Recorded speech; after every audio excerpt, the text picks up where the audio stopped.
इस वीडियो को देखने के बाद तुम्हें पता चलेगा कि इस दुनिया में कितने बड़े बड़े भोंदू लोग भरे पड़े हैं। देखो, एक बार की बात है, दो चोर एक स्टोर में चोरी करने घुसते हैं। अब उनमें से एक चोर तो बिल्कुल सीरियस चोर था, जो स्टोर के अंदर जाते ही देखने लग जाता है कि क्या क्या उठाया जा सकता है। पर दूसरा चोर था कतई आशिक। ये भाई साहब स्टोर के काउंटर पे लड़की देखते ही वहीं लटक जाते हैं। और बताओ, शादी हो गया तुम्हारा? और दूसरी साइड सीरियस चोर सामान उठा उठा के अपनी चड्डी में डाल रहा होता है ताकि किसी को पता न चल जाए। तो चोरी पूरी होने के बाद ये जाता है अपने पार्टनर के पास, पर ये भाई साहब अभी भी यहीं लगे पड़े, निकलने का नाम ही नहीं ले रहे।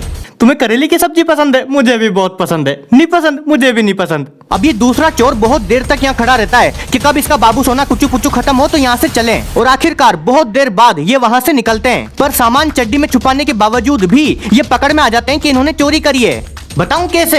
ये आशिक भाई साहब जाते जाते अपना नंबर दे आए थे। एक काम करो, मेरा नंबर ले लो, बाकी बातें फोन पे करेंगे। तो पकड़ में आएंगे सही।